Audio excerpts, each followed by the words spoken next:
Good morning. Good morning. Lovely Pinto. How are you today? Did you take the week off?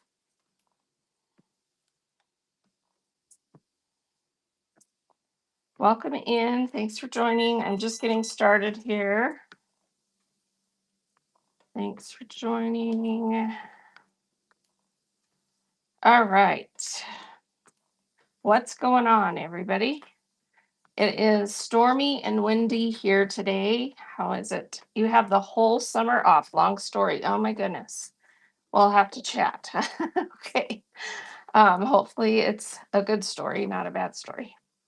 All right, so today is Tuesday and start of summer for most people because school is out in most places, which means we are entering the slow season for sales on whatnot.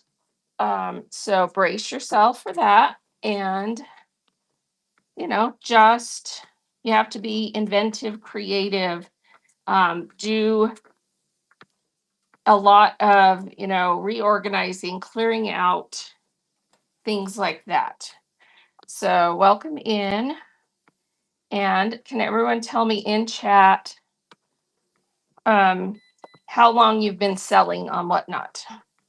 So, everyone tell me in chat if it's zero, like you haven't sold yet, put zero. Otherwise, put 1 month, 2 months, 3 months, how many months you've been selling. So 0, 0. First show last night, Tinsley Storm. Can everyone give Tinsley a follow? So Tinsley is first show. Let's get you followed, and I'm going to pull up your your profile here. Tinsley has 2 shows coming up for rare and out of print Tulip Pink, and I'm proud of you because you had multiple shows scheduled and you've already got a good amount of bookmarks on those next 2. So good job. Way to go. How did your first show go? Did you get in on time for it to get boosted? So Grana Chris is 7 months. It was amazing. Well, if you have really good stuff like out of print Tulip Pink, you can usually get a pretty decent audience as long as you did some networking ahead of time. So that's awesome. All right, everyone tell me again how many months. We've got lots of zeros. And let's see, Emily clearing out only a few shows. Faye's been on a year. Grana Chris 7 months. Casey Stitches 1 month. All right. Good job. All right. So I was mentioning that this is the slower season, but if you have the right stuff and you have the right attitude and you have the right get up and go, it's not going to be a problem. I just like to, mention that. Good morning, Field Trip Quilting. And it's not to mention it as a downer, it's to mention it as a reality, which just means that you have to recognize that and adjust. So make sure you're aware of that. Welcome in, everybody. Thanks for joining. Please read the show notes. And if you have questions, put a question mark in chat, and I will try and guide you and help you to get answers, get help.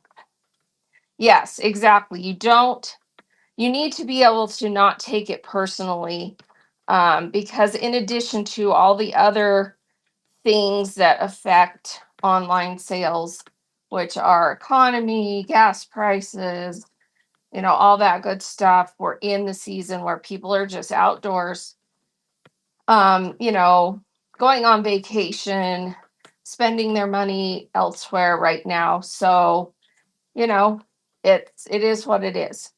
Does it mean that you can't get any sales? Heck no. It just means that you have to be aware so that you can be creative and understand where people and when people and why people will spend some money. And you might have to go on more often, different times to capture the audience, it is also, yes, a really good time to source because a lot of people are having yard sales and clearing out and moving and all that good stuff. And it's a good time to source. So, with that said, what are things you can do? Would you recommend a newbie to start during the slow season or wait until things pick up? I would recommend start right now. I would not wait. You just have to, maybe recognize that maybe those first few months are going to be more about, learning and um, getting things started and networking. But the longer you wait, the window of opportunity narrows every day because Whatnot is still a newer platform, but it's not, it's growing so fast that you want to be on that growth curve as long as you can. Um, so I've been on the app since late 2022, and I drug my feet for a couple of months to get started. I got approved to sell and drug my feet for a couple of months before I actually started selling. And I regret that hugely, because the amount of opportunity of growth that I missed in those 2 months was crazy, right? So Field Trip says, me too, even though I was much later. Exactly. So yeah, don't wait.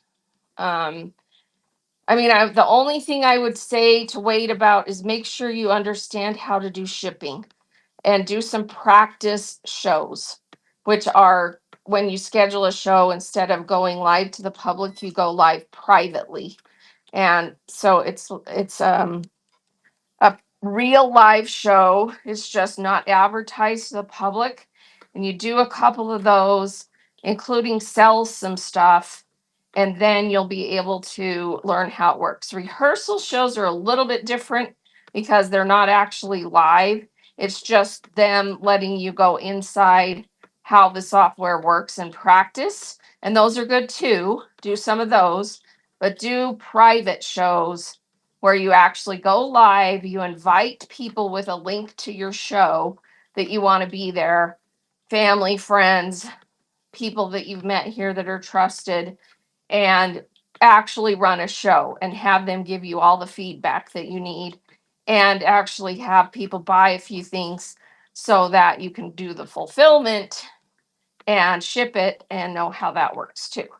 But you can do those pretty fast. So, other than that, I wouldn't wait at all, but you do need to go to the Seller Academy, which is let's see, third star bullet in my show notes. selleracademy.whatnot.com. Go through all the tutorials and make sure you understand how the platform works. And then, just really do your research to make sure you're okay with how it works. Read the terms of service so that you don't screw up and accidentally sell or do something, in your first couple of shows that gets you banned, those kind of things. So, yes, the show notes have starred bullets that are super important. Those are all the official places and links to places to get official information from Whatnot. Front Porch says, I've also been working on sourcing. How many items would you have in order to start a first show? Typically, for a first show, you need about 30 items for an hour's worth, but you can recycle what doesn't sell, meaning just because you have 30 items doesn't mean that you can't re-show and rerun those same items again, because when you're new, the chances that the same people are in the house for the first hour that are in the second hour is pretty slim, except for your mom and your cousin who came to support you. So you probably want to plan on, 30 to 60 items for your first show. And then you do need to stay live for a bare minimum of 1 hour. And if you're not willing to stay on for 2, it's almost pointless, honestly. Because when you're new, in order to get found, you've got to be on there long enough for people to start finding you. And you need to network before you ever go live. Start going into other people's shows, talking. When you're given the opportunity to share. Please don't spam people with your shows. Ask first, but in most cases, they don't even like you to ask. So you wait for them to say something, about being able to share your shows. Reach out to them before you go into a show and just promote yourself. It's against terms of service, and a lot of sellers will get kind of pissy about it. So be careful about that. Usually in shows like this, you can share, as much as you want in seller chats. So yeah, feel free to share shows in this show. And some sellers will tell you can promote, but always at least ask. And it's not a bad idea to ask privately by messaging them first. It is against terms of service also to share your shows with just random people. And I've heard through the grapevine, the rumor vine, which I have no idea if it's actually true or not, that they are buckling down on people who just spam, send their shows to people. And I've heard that there are a few people that have gotten banned from doing it. So, yeah, be careful about that. Use social media. Please use social media. That's actually the best way to get your shows out there. And it also helps you just long term to have a good strategy on social media to share your shows and promote your business on whatnot or get more organically. So do that. Casey says I typically sell books, but I did do a small pop-up fabric show and had 2 medium totes full and did well. Well, awesome. Good job. All right. So please read the show notes, take a screenshot of those starred bullets that are in there. That's a lot of good information for you to know where to go to get help. And then, yeah, ask questions with a question mark. In my auction tab, so if you hit the shop, the little shop, the auction tab, and then navigate to auction instead of buy it now, all the stuff in the auction tab are cheat sheets, help sheets, just different things that you can go through. And I have, let's see, a couple in there that are proprietary to me, meaning I've made them. But a lot of them are things that Whatnot actually provided based on different topics.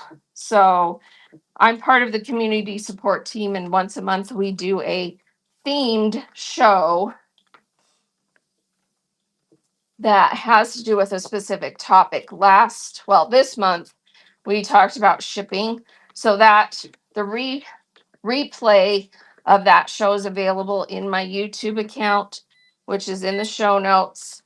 So you can go to YouTube, find my channel, and subscribe. And there is a show in there called Don't Sink Your Shipping. And it has a little ship emoji at the front of the title. And you can rewatch that. We talked about shipping. So yeah, that's in the YouTube. And then all my shows are multicast on both YouTube and Facebook. So you can re-watch them on YouTube if you missed part of one or missed one like that you want to watch. And then next month in June, we're going to be talking about attracting buyers.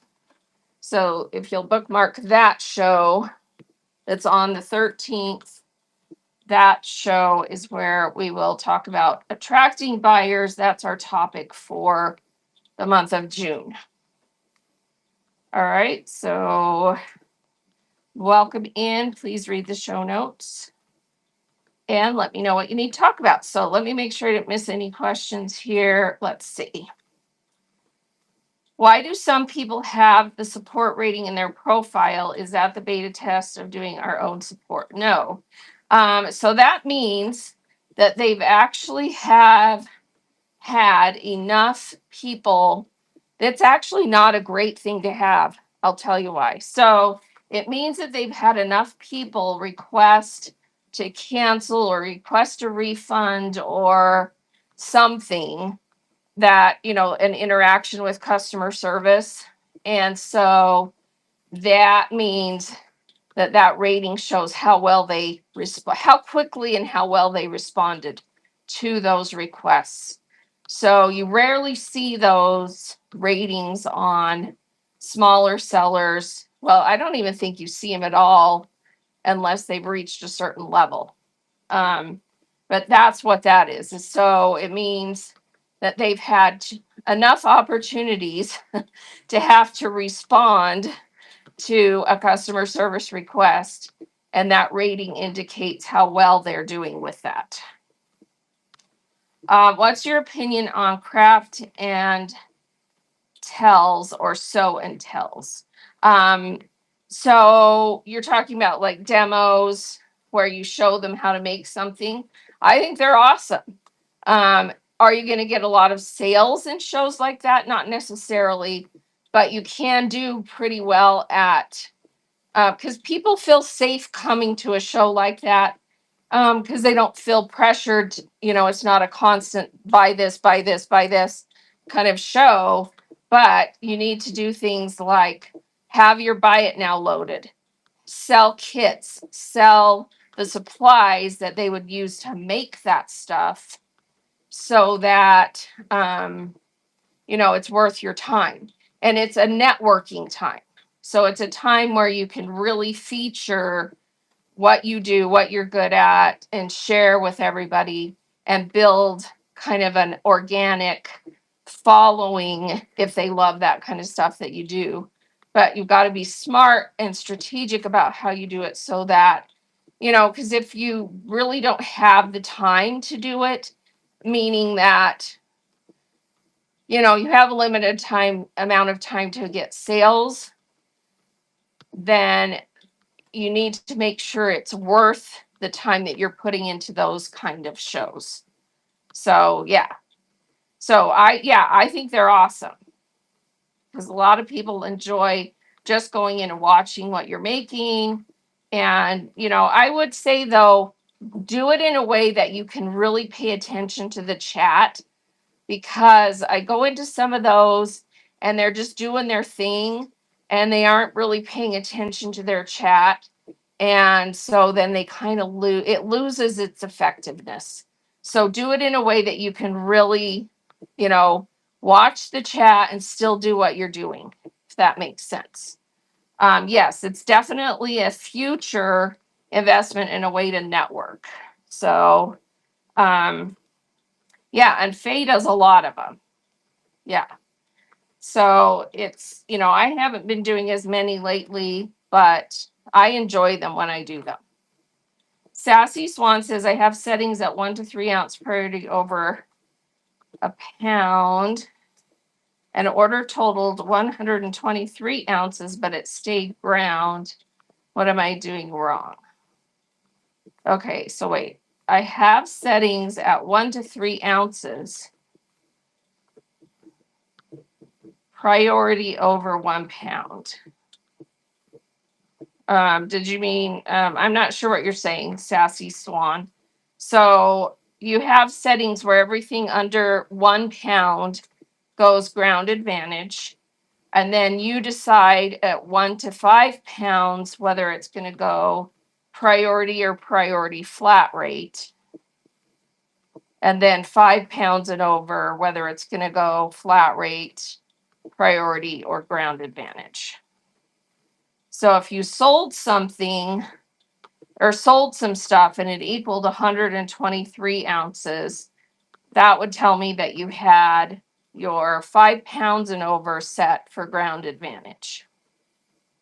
Because you have two settings, 1 to 5 pounds and 5 pounds and over. But I'd have to see have to see the exact, things to know for sure. But that's what that tells me. So go in and check your shipping settings again. Yeah. Because if your intention was, 1 to 5 pounds, well, and 123 ounces is over 5 pounds, right? Because 80 ounces is 5 pounds. So then it would have flipped to the over 5 pound setting. So whatever you had set in there is what it would have done. Yeah. All right. Welcome in. Let's see.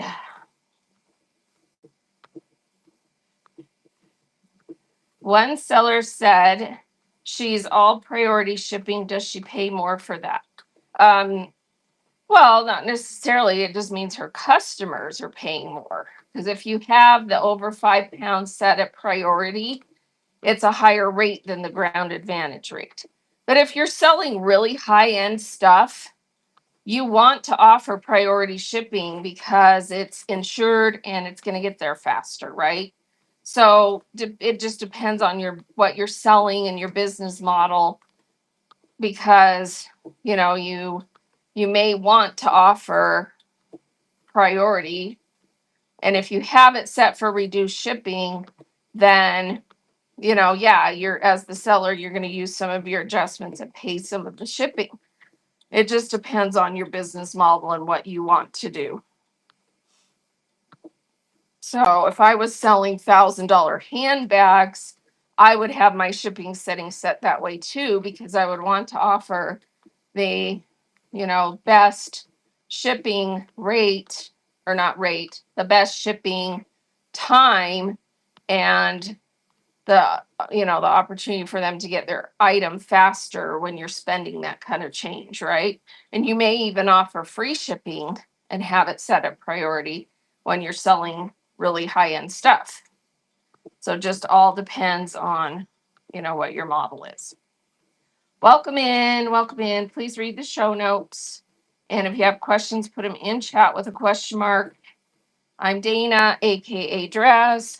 I am walking on my treadmill. That's why my face is not in front of the camera.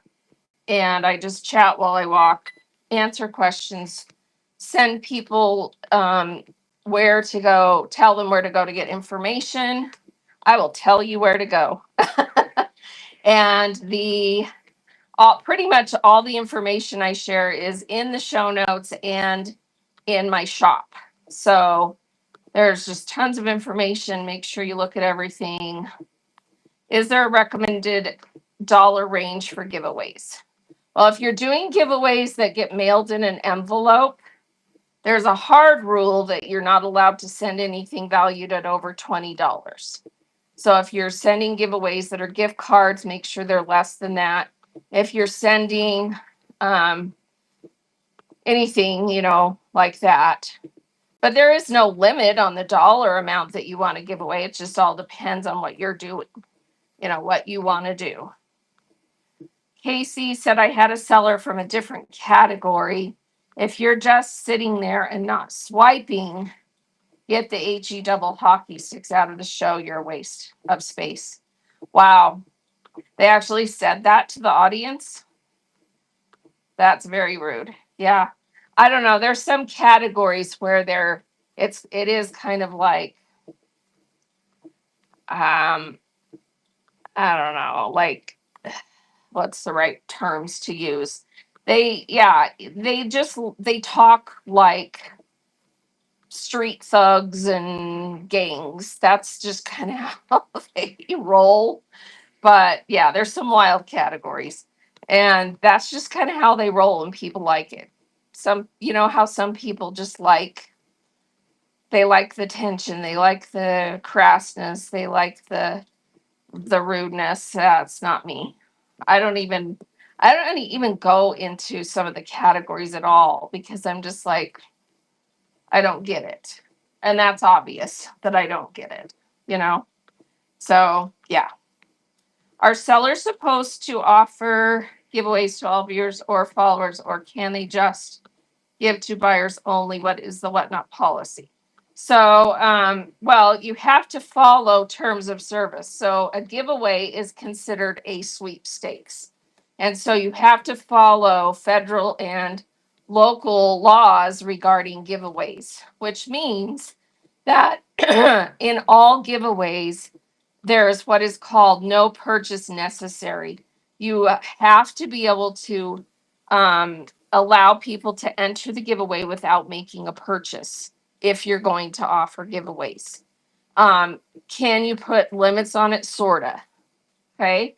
So if you create a follower giveaway, but don't open it to international, it won't let those people enter. And if you set it for a buyer giveaway, it doesn't allow them to automatically enter unless they go and fill out the form. The form is the legal way that they can enter without requiring them to purchase. So if you don't like the idea of people winning giveaways that don't buy anything, then the honest truth is just don't do giveaways. Do dollar starts every once in a while. Just automatically send nice little things for all your buyers without requiring purchase. So, terms of service. Don't tell your audience, oh, I'm going to throw in something free for everyone who buys. That would be against terms of service because then you're telling people they're going to get something if they purchase. Does that make sense? So gift with purchase is against terms of service. Can you do it on the back end without ever saying anything? Of course. You can always throw in a nice little sticker or a nice little extra thing in your package when you send it out, but don't require purchase. Don't tell people you're going to do that. Okay? Yeah, I kind of live in a bubble too, lovely Pinto. I really don't go outside our category a whole heck of a lot. But yeah, don't do giveaways if you're not going to be okay with people entering your giveaways who did not buy anything. So a follower giveaway, the one for everyone, is available for everyone to enter if you put it up there. Buyer giveaways, they do have to go fill out the form if they want to enter without purchasing. Yeah, I kind of like my bubbles too. So yeah. But honestly, networking makes a big difference too. So being able to network. Is it okay to tell people if they win a giveaway, it could help their shipping cost? Yeah, I mean, because if you run a giveaway, it's okay to say, if you win, it will reduce your shipping a little bit. That's fine. That's not really because you're not requiring them to enter. Just don't. Yeah. There were some people for a little while that were trying to do a free shipping giveaway by running a giveaway that was entered as a pound, which then would reduce their shipping to 0 if they had it set at 921 max. But if you kind of think about it, that's, you're telling people in order to get free shipping, you have to enter the giveaway. And then if you win and then you don't buy anything, then it's pointless, right? So I kind of didn't think that was such a great idea. It wasn't necessarily against terms of service, but you still had to send them something. So then you were having to come up with something to send them. And technically, you're supposed to show what you're going to give away. And you're not giving away anything if it's just free shipping. So, yeah, it's supposed to be a physical item that you can send them. So, yeah. Let's see. You have some shows listed for the exact same date and start time. I have no other sellers. Is there a strategy? I just move them around. Yeah, there is a strategy to that. Um, I typically go in and fix it, but sometimes I don't get it fixed before. I usually try to go in every week and fix them all because I don't like when people have like 5 shows stacked on the same day. That's annoying. But yeah, the strategy is that bookmarks are the most important thing. So the algorithms for the way that Whatnot works, a bookmark is the number one thing that will at least guarantee that the person who bookmarked you will, when they open the app, your show, if you're live, will be the very one of the very first things they see. Um, and it will send them notifications if they have their notifications turned on. So it's a strategy for getting bookmarks on shows in advance, and then you can move those shows around as needed. So that's why. But I would be very careful about it because it does get weird looking if you have like 5 shows stacked on the same day at the same time and you don't move them before that week starts, because that's when people start looking to see what's coming up and it looks weird, right? But yeah. I wasn't sure if it was to be listed in different categories, would it take them to the same show?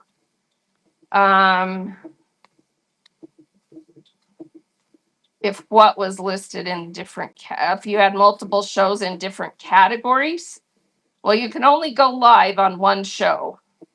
So even if you had multiple shows scheduled and one was in a different category, when you go live, if you pick the one in one category, it doesn't matter that you had another one scheduled in another category because that show's not live. So, yeah. Is there a way for a seller to show a buyer when their show started and or how long they've been selling? Feel awkward asking each when entering. I wish there were, because I would love to know that too. Because it's nice when you go into a show to know whether they're just starting or whether they've been on for 2 hours, so that you know if you want to, buy something if they're going to end in 5 minutes. Um, if they have a moderator, just, tag the moderator and ask, and then I think that's not a distraction. Um, if you want to know. But really, there's not a set, solid way to know for sure. But you can kind of tell if you look in their sold tab. Does everyone know how to look at solds?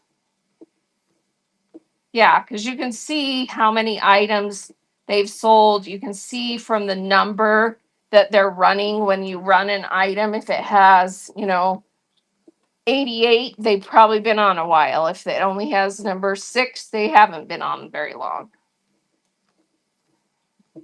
Well, you could put it in the show notes, but most people, you would have to do it right when you go live. And that's kind of awkward to be updating your show notes right when you go live. And especially if you're not sure, then if you put it in before you go live, then it's like, oh, I went live at this time. And also there's time differences that people would get confused about. So, yeah. Oh, let's see. So Brianna says, I've just written a note with the end time and had it up in the corner if I was trying to end. Yeah, that's not a bad idea. But yeah, I don't think people get offended if you ask how long they're going to stay on. Because, they understand, especially if they're doing a max shipping show and they're going to end in 5 minutes. You may not want to buy something because you're not going to get your money's worth in the shipping. Let's see, what does a new seller need to watch for pertaining to screen pop-ups with payments? Screen pop-ups with payments.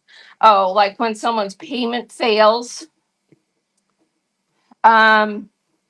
So, well, that's another kind of annoying thing, honestly. So, if you see that pop up, just say, you know, I don't like to call people out because it's kind of embarrassing, but just say, please check your phone or your email for fraud alerts from your bank because you'll need to go in and clear those. And then as long as you clear those before the show ends, your payment will go through and your your item will be sent. But it's not a bad idea to put something in the show notes if you see that happening a lot. I had one yesterday and I never saw that it was pending. And then you go to do your shipping, and that person doesn't even have an order because their payment failed and you didn't know it. And Whatnot doesn't have a clear way to go in and look.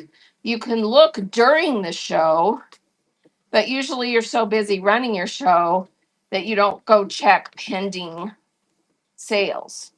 So there is a way to do that. But yeah, and if you have a good moderator, you can have your moderator message them. Um, but yeah, I wouldn't call them out necessarily as an individual.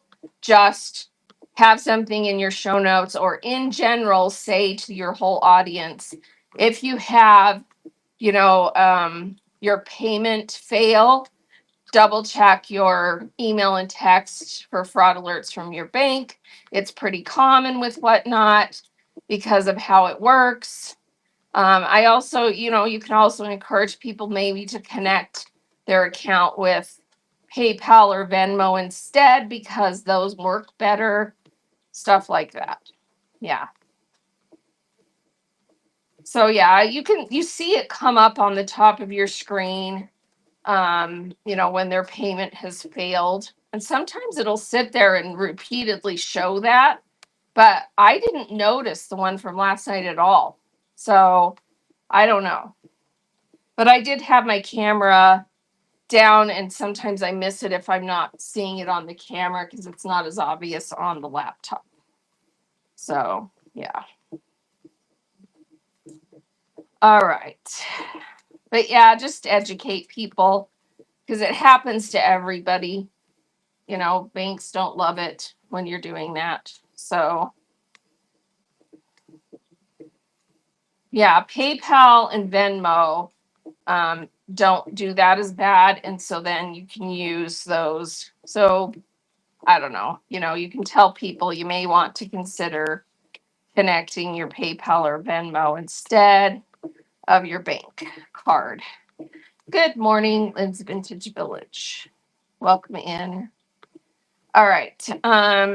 Let me just make sure I didn't miss any other questions.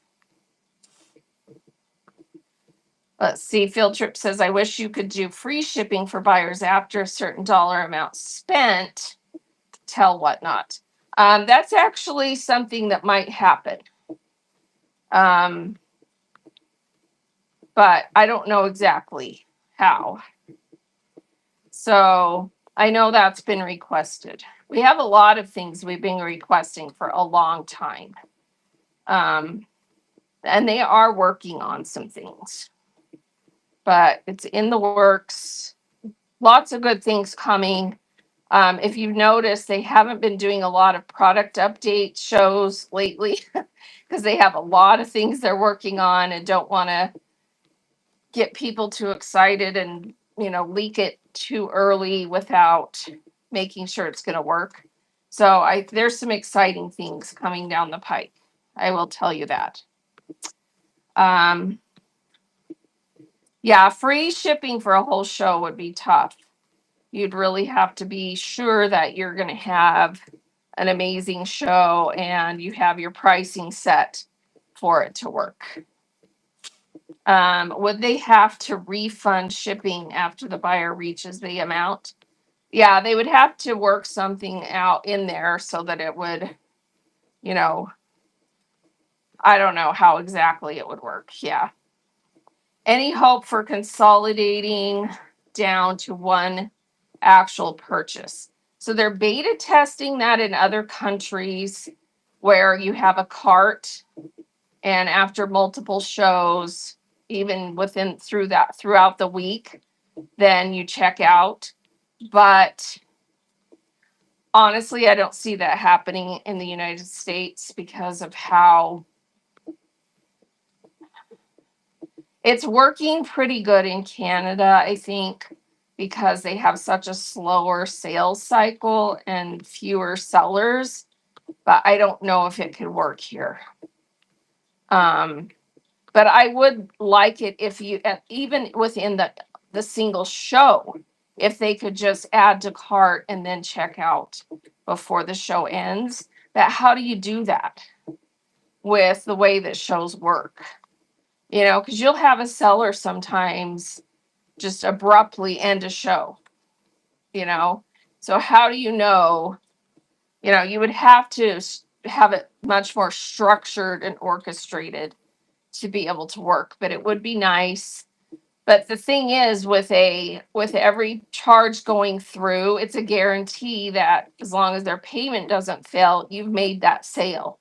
With a cart system, you run the risk of people carting, and then they leave and nothing goes through. So how does that work? You know what I mean? So yeah, but they are beta testing that um in other countries to see. Yeah, Sewing Street Live from the UK does the cart thing. Yeah, exactly. They're beta testing it in other countries. um I don't know, Europeans and Canadians, some of the other countries, the mentality is so much different. They're so much more patient with how things work. And in the United States, I think we would get stiffed too much because Americans are not polite with stuff like that. I think we would get stiffed all the time where people would, come in and cart a bunch of crap and then leave and never pay. And I personally would rather put up with the individual sales and payments failing than that. Right? I mean, does anyone agree with me? So unless they can make it work where it's like a pen, how when you go to a hotel that has some kind of fee that you have, like a deposit or whatever, and they hold it on your card. I don't know exactly how that works, but it's like a hold on your card, but then they don't actually put it through officially until, you check out or they refund it or whatever. I don't know. So if they could do something like that, maybe that would work. Um, but it just scares me that we would have too many people abandon their cart and then you lose out on all those sales.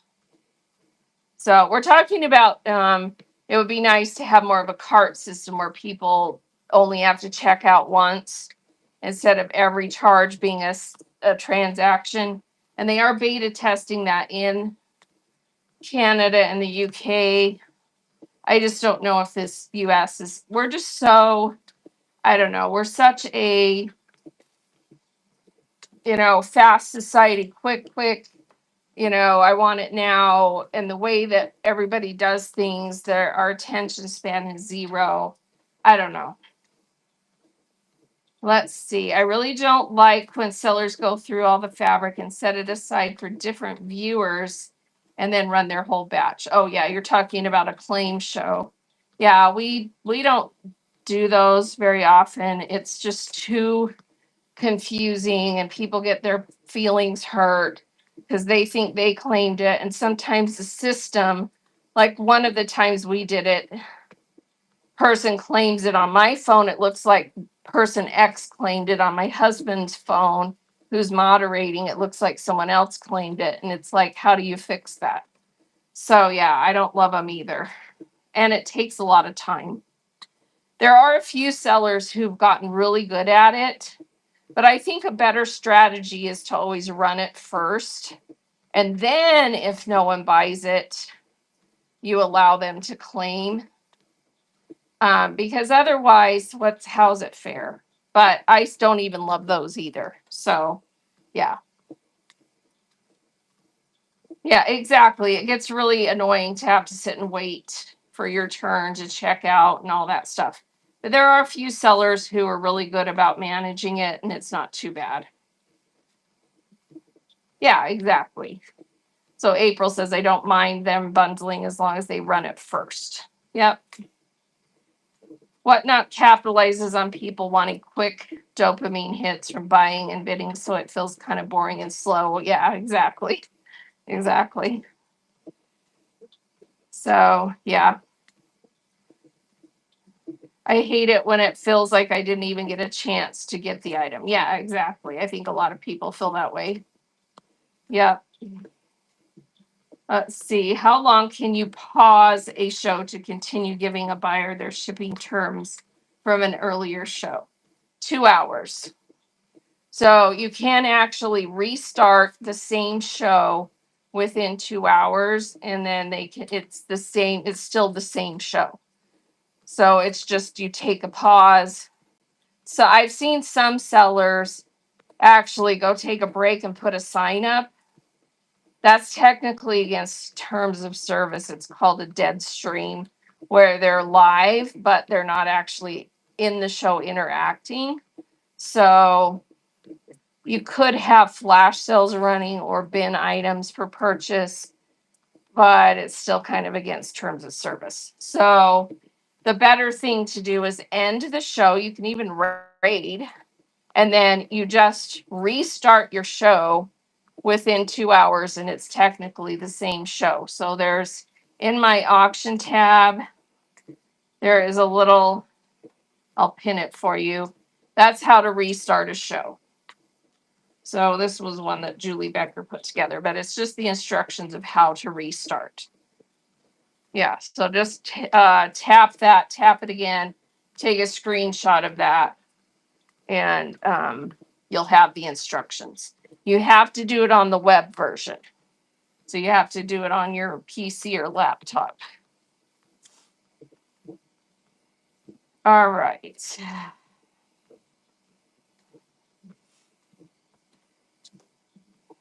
Welcome in. You're so welcome. So if you restart on the web version, can you still use your phone as a camera?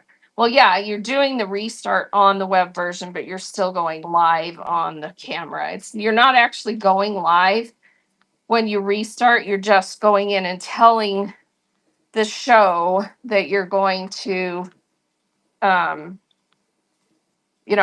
look at the instructions. It says, so to restart, you go back into your show on the app, and then you go into the seller hub, scroll down or find the show, and then go back to that show, and then there's a restart button, and then you just go back into your app like you would normally and just go live again. So you're just telling it that you're going to restart it, but you're not using the web version to go live. Can you restart it for you, raid? Yes. So you can end, you can raid, you can do everything normal like you would, and then just tell people I'm going to take an hour and go eat some lunch or whatever, and I'll be back on in an hour, and it'll be the same show, and you'll get bundled shipping. So, yeah.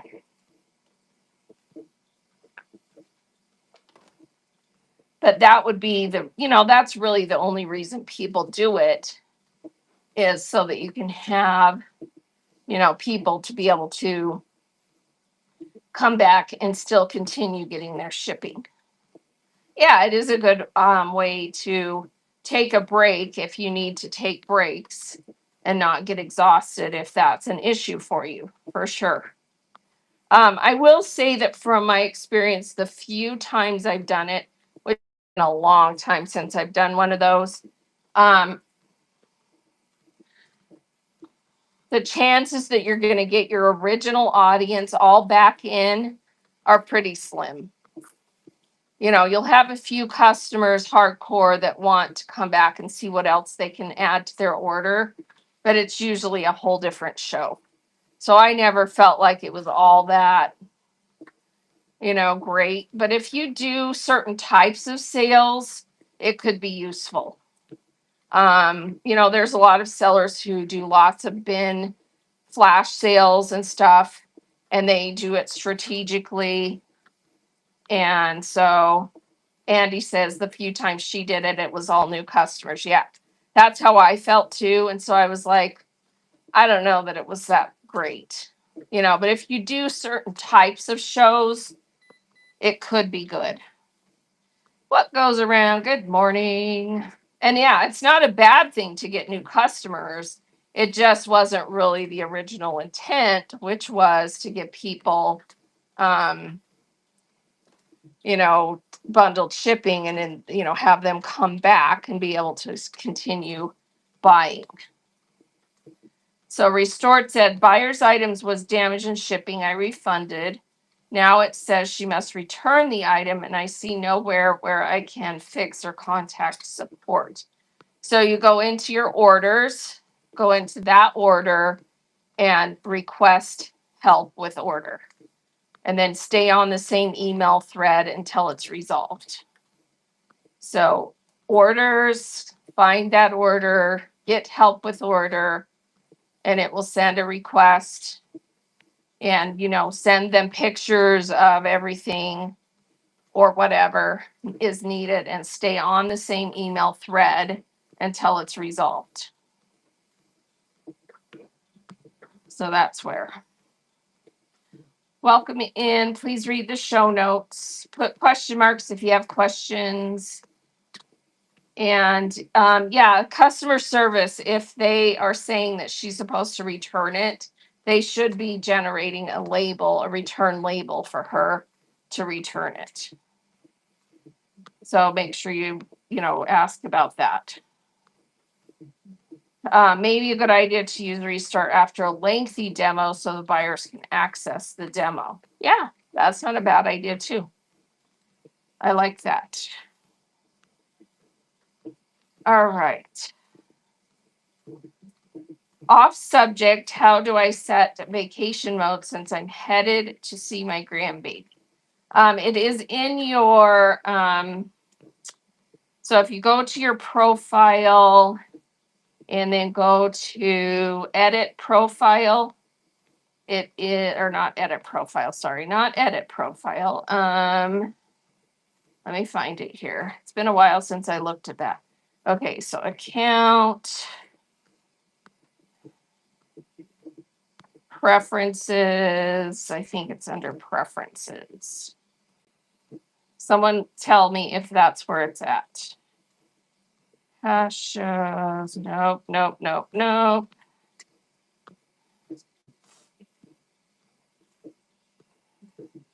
Account controls, maybe? No. Someone tell me where it is. That's funny because I haven't looked for something like that, so I wouldn't even know. Let's see, privacy terms and conditions, frequently asked questions. Let's see, let's type it in and see where it's at. So let's go to help.whatnot.com and type in vacation. Pause orders with vacation mode. All right, let's see. From the app, tap Seller Hub, tap the hamburger menu, scroll down and toggle it on. Oh, I was in the wrong place. All right, so Seller Hub, hamburger menu, and then it says scroll down, and there it is right there at the very bottom. Vacation mode, you just toggle it on. Yep, there we go. That's the answer. So Seller Hub, hamburger menu, scroll all the way to the bottom. All right, let me see what other questions we have here. Let's see. What about adding like a sticker or something that they can purchase so they have access to the show for the demo? Would that be allowed? Yeah, just put something in your buy it now that they can purchase. if you're not multicasting onto YouTube or Facebook where they can go rewatch it, just let them know if you'd like to rewatch this demo, buy the kit, or here's the sticker you can buy to watch to be able to rewatch it. But you are going to have to fulfill those orders. So you're going to have to mail them out a sticker. So you have to decide, if that's worth it to you, because you are going to have to do that. Hey, Moxie, thank you so much for the raid. How are you today? What you got going on? Let's give Moxiana a little view here. So Moxie is Moxie. And let's see, Whatnot's first masked seller, media, music, toys, handmade crafts, and she sells all kinds of stuff. And her next show, let's see, where's your shows? Next show tomorrow, 7:30 a.m., 1 hour chill co-working body doubling stream. Tell me what that means. Happy Habits tomorrow at 7 p.m. testing out. So an accountability challenge. So tell me what body doubling means. Welcome in everybody who joined with that. Thank you so much for the raid. It's for us ADHD folk. Well, I think that's all of us. Working together along focused productivity. There we go. So trying to focus more. I think almost all people who resell have ADHD. I've come to that conclusion. I could be wrong. And I've never been diagnosed, but I'm 99% sure that I'm somewhere on the spectrum with that. Because we just are all over the place, right? Let's see. Fabric and Finds. Would you say if a pop-up was done on Sunday morning with 0 sales, it would be because of holiday? My normal day is Saturday. I would just say that it's, it is what it is. If you went on at a certain time and there just wasn't, there weren't enough people on, or you went on at the same time as a million other sellers and you just weren't getting any traction, it could be a variety of different reasons, but it does help to have a consistent schedule when people expect you. But doing pop-ups is not a bad thing. It just, it's kind of it is what it is. It's kind of like sticking your finger to the wind. Okay, is this a good time or not? Now you know. But it is, it was Sunday before Memorial Day, holiday weekend. If there were a bunch of people on Sunday, which I think there were a lot of big sellers on, then it probably just was that, you know. So don't take it personally. Deep breaths, move along. It is what it is. So, yeah. Yeah, we're all multitaskers. I like the idea of having kits, but if you're doing a sewing demo, if they have bolts of fabric, they may not want the kit. Yeah, that's true. Let's see. I feel like it's parallel play compared to when toddlers play side by side, but not with each other. Oh, is that what her Moxie's thing is? Yeah. Oh, you were diagnosed as an adult. Let's see. Regarding issue of customer with broken item, when I go to get help with, I only have the options cancel, tracking, and payments, shipping, label, and costs. Those are the topic options, right? So let's see. Options of cancel, tracking, payouts. Well, she got refunded. And then they're telling her she needs to send it back. Did she tell you that, or did you get a message from customer service? Because if you got a message from customer service, then just reply on that same email thread.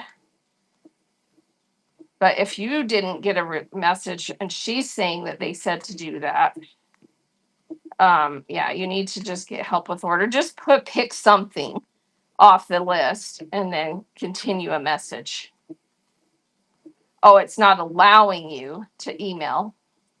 Well, of course, you can always email them. So just write down, so just message them through the regular. So let's see. Just find the you can just message them without having it be attached to that order as well. So you can go to let me go in here. Let's see.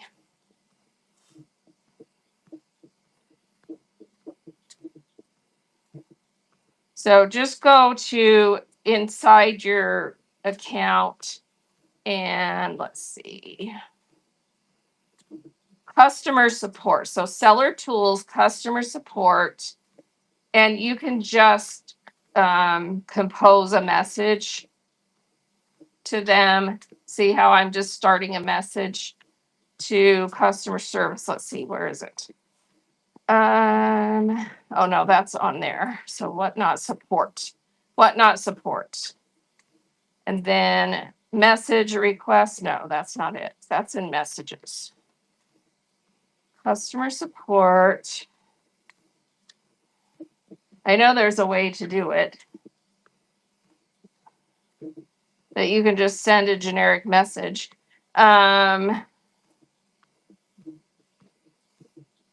Message me and I'll find it because you should be able to go into and just start a generic message and give them the order number and all of that.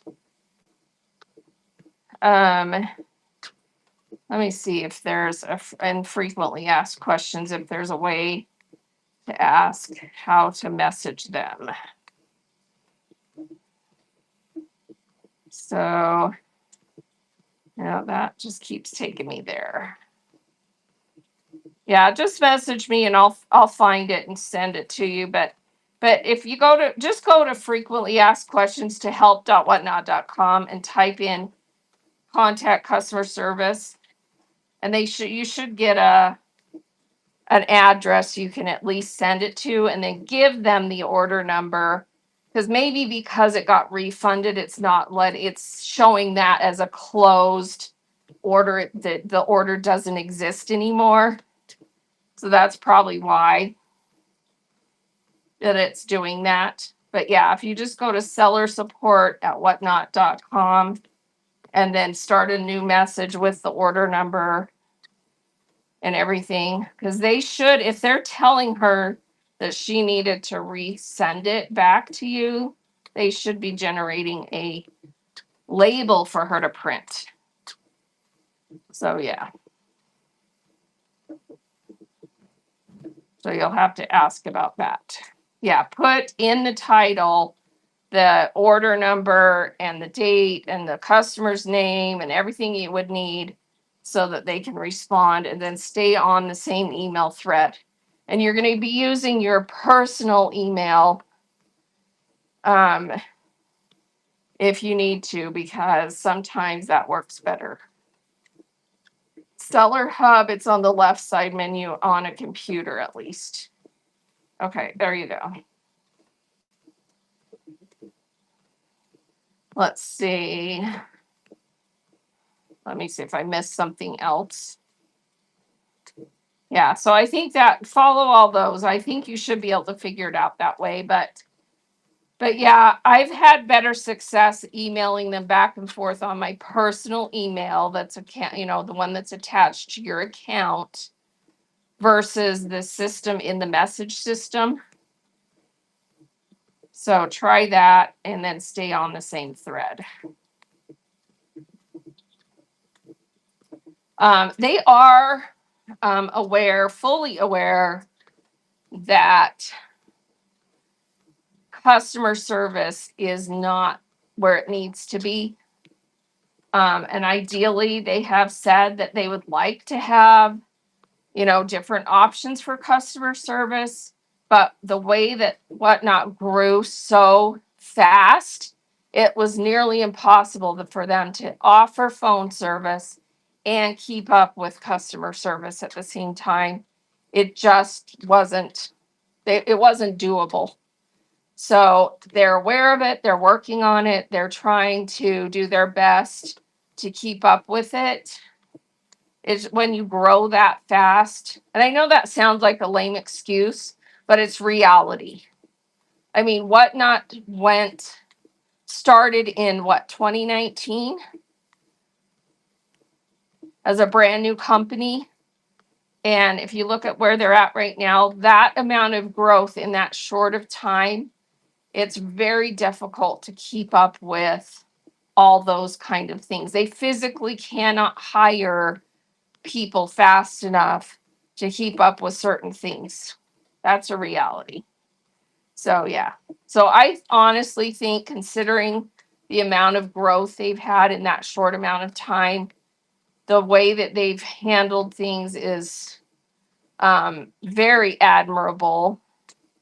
And the fact that we keep going and everything stays alive, and we have very few times that the whole app crashes. It does happen.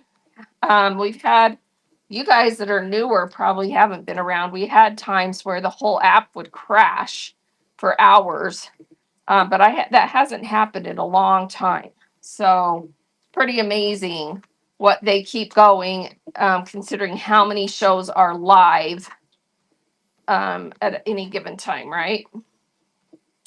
So yeah, it happens to even the most seasoned apps. So, and really the last big one that I know of was actually not caused by anything Whatnot did. It was that whole um anyone that was using the Amazon servers. That was like 2 years ago.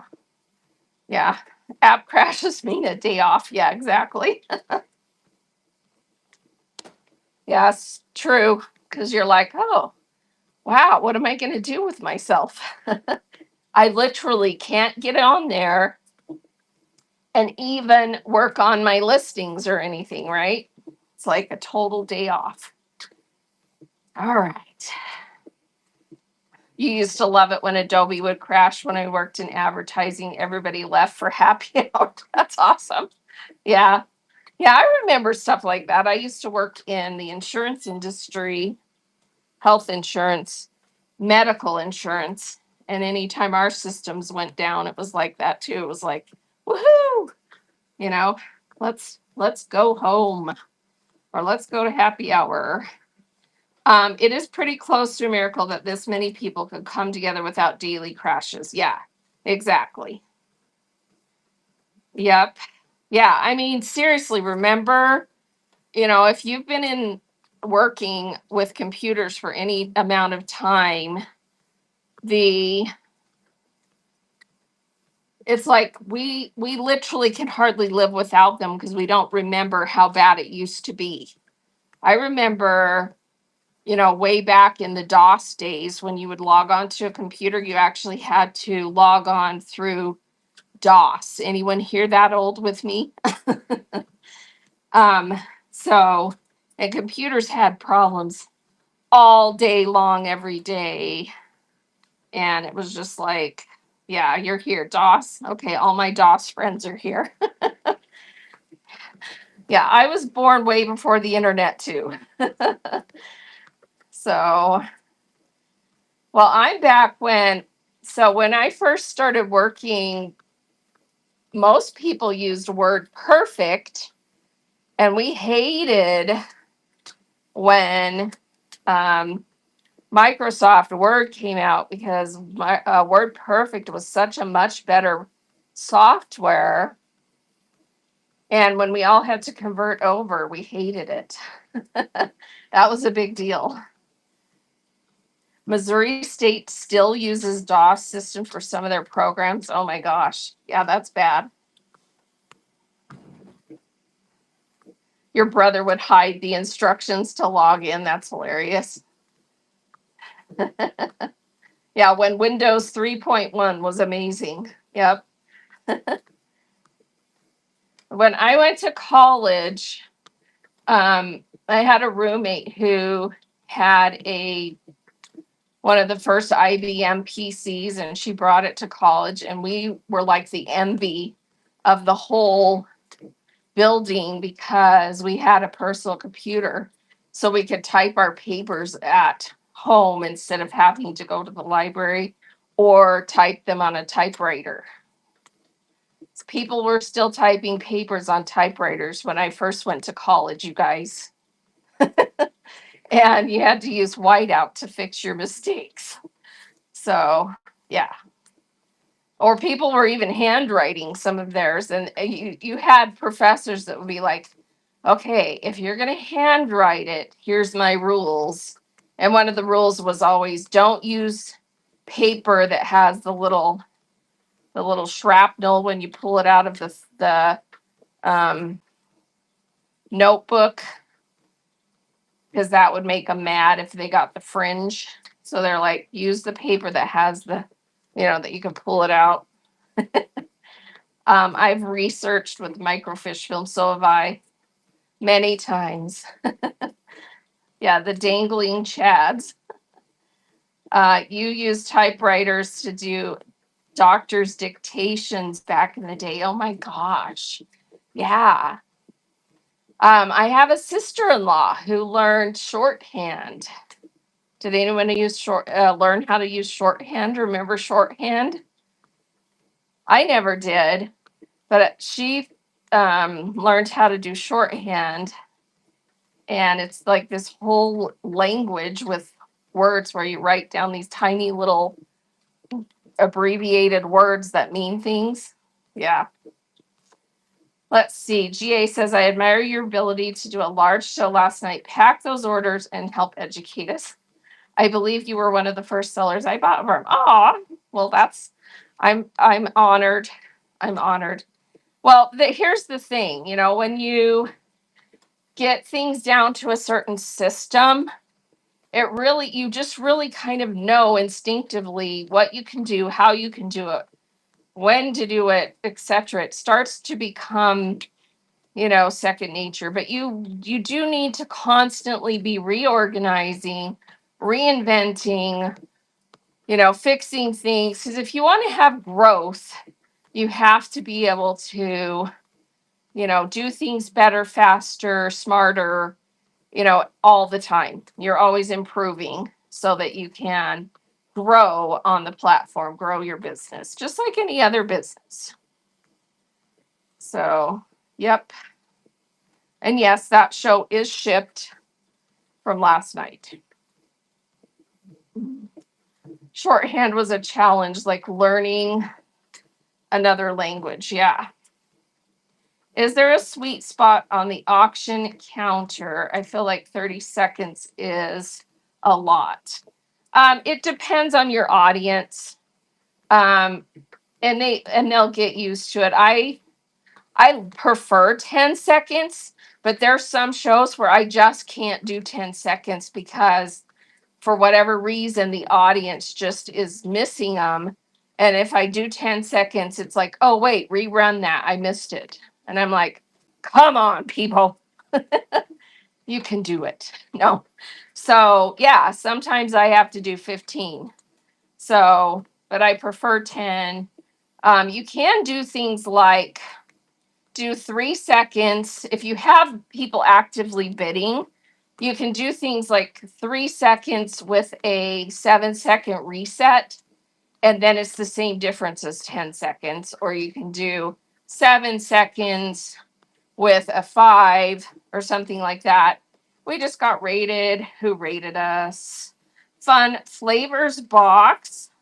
Well, that's a fun name. Let me give you followed.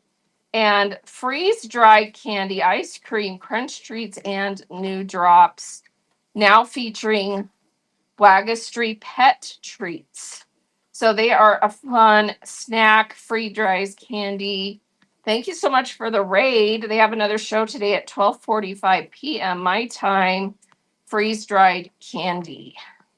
Thank you so much for the raid. Where are you located? Fun Flavors. Freeze dried candy actually kind of started in my state. I live in Utah. We have all kinds of weird stuff we like to do in Utah. And candy is so per capita, we eat more candy in Utah than any other state. Maybe not such a great statistic for Utah, but it's true. So we love our candy. Welcome in. Um, so thanks for that. Let's see. Yes, when it requires a verbal description, 10 seconds seems too short. Yeah, so if you like to talk about it, then yeah, it's kind of hard to do it in 10 seconds. So they have delicious candy. Well, that's good. That's good. Love the Utah chocolates. I can't remember the name. The Utah truffles. They're really good. They're like Utah's version of a, let me think. Well, they're just a truffle and they have 3 different flavors. And mint is one of them. They're really good. So, yeah, so everyone go check out Fun Flavors. Please give them a follow. I don't have any right now, and I don't typically sell the candy during the summer months because they end up melting. We'll have to pick some more up in the winter again. We were doing the taffy for a while, the sassy taffy and the taffy that we pick up here fresh from the factory in Utah. But we haven't gone and bought any in a while. So we did a fun little run with that. Maybe we'll pick some more up. It's such good taffy. Taffy Town, taffy from Utah. A lot of people are freeze drying it. Do we have to have a special license to sell Chanel inspired, Chanel inspired beads? Pretty much anything that is inspired is going to be against terms of service because it's not a licensed product. But I don't know. I mean, I if as long as it's not the actual logo and things just look like certain things, I don't think that's a problem. But you really shouldn't say inspired because that's kind of indicating that you're trying to, sell something that has their logo, their name, and then it's not really. Yeah, and you can ask Chanel, field trip. Reach out to Chanel and ask, but yeah, that's going to cost you big time. If it actually has their logo on it and it is not a licensed product, that would be against terms of service. I would avoid it because you're not supposed to sell unlicensed items that have logos on them. Music, copyrighted, yes. If you ask Whatnot, they always just say read the terms of service. And the terms of service says, you can't play licensed music without paying the royalties. So technically, you shouldn't be playing licensed music in the background of your shows. The way that their filters work with the sound, when I'll be in a show and someone will be asking, do you like my music? And I'm like, I don't know, because I don't hear it. Because unless they have it blaring right next to a microphone, the way that the sound filters work, you really don't hear it anyway. So I personally find if they do have music up too loud next to the microphone, I don't love it because then I can't hear the seller. But yeah, there are lots of copyright free options. Most of them put people to sleep, but yeah, there are some. So Premier Sellers even doing this does not seem to get enforced. The copyright stuff, yeah. But here's the thing, you know, inevitably, if it were me, I probably would be the one that would get cracked down on and banned for selling copyrighted items. So I don't do it. So I would just say avoid it. Yeah, they'll eventually start. The thing is that Whatnot's still new enough. But like, I remember there were days on Etsy where someone like Disney or there was one company, who was it, that was so bad? They were just coming in and sweeping. They would come in and look, do word searches and find all the listings, and they would just send Etsy the legal cease and desist notices, and your listings would just get removed. Boom, gone. So they've done it before. They'll do it again. They'll hit Whatnot and come start looking for everything, you know. But if you don't have it pre-listed, then they're not going to find it. So if you're just selling, random pools, they're never going to see it because you're just selling it live. But eventually that'll catch up too. But really, how much money does a company want to spend? Do they really want to pay someone full time to sit there on Whatnot watching all the shows looking for copyright infringements? I mean, probably not. But you know, it can happen. Let's see, when selling hand painted wood coasters and canvases, what category is best for posting? Um, well, your target audience, right, is people who want handmade items, but then also you need to list it in the category that the finished product is in. So kind of both. So handmade, but also, you know, artwork, posters would be under like home goods. So kind of mix it up and do both.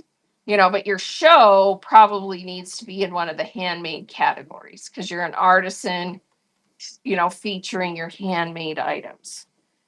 And Whatnot is tough for that because we just don't have a huge audience for handmade yet. So you kind of have to mix things up, sell supplies, do shows in different categories, join raid trains, do demos, all that kind of stuff. So, yeah. Law firms love spending time researching ways to ruin people's lives. Yes, they do. They're the masters of that, right? What about completed quilts?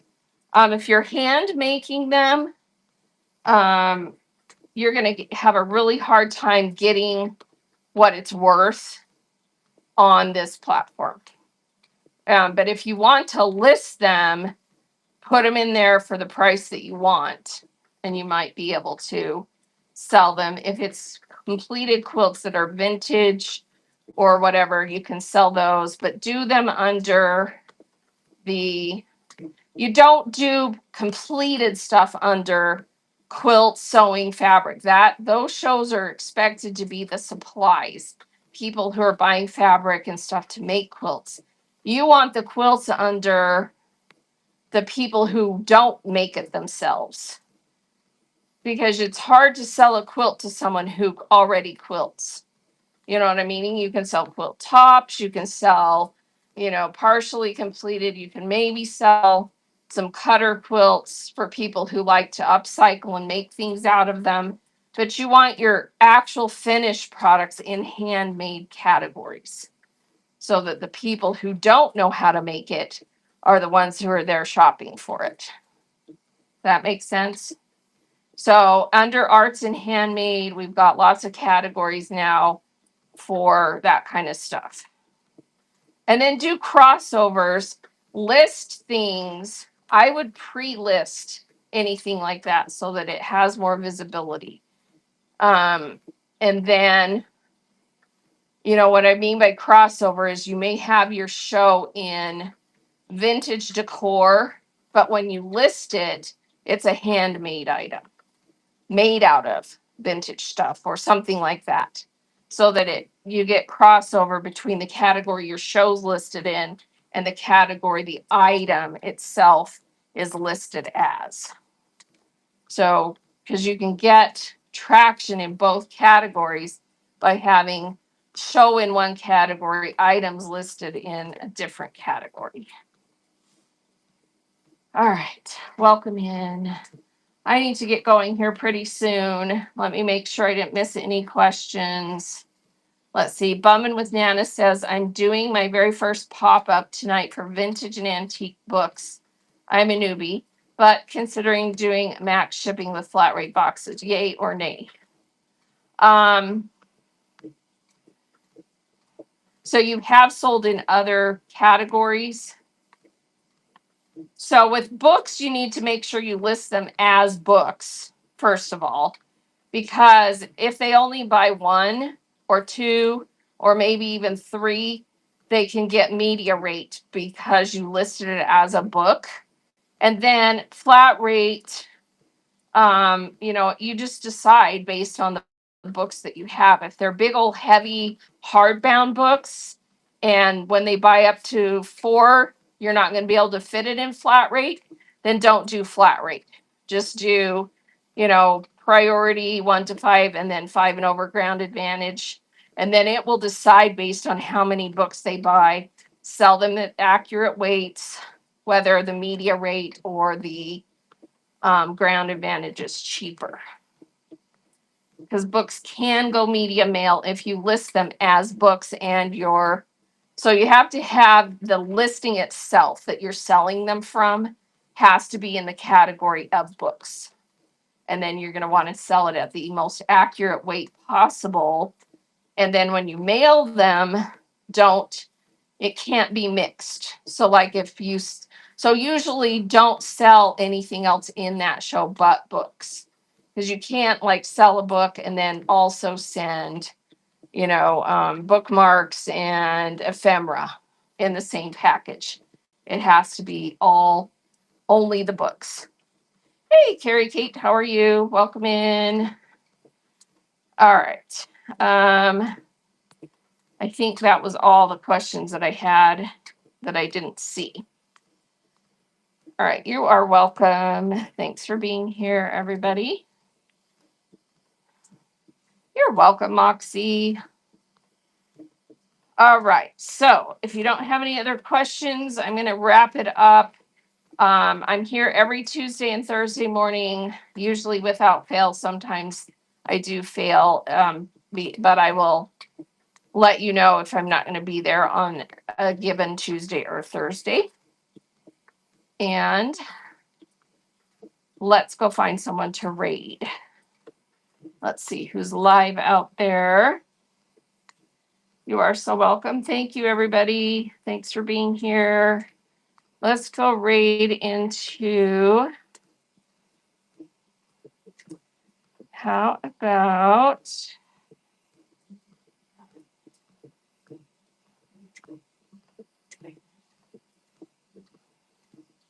let's go raid over to Beehive Treasures. They're doing vintage decor. All right, here we go. Beehive Treasures. Thanks, everyone. Have a marvelous day.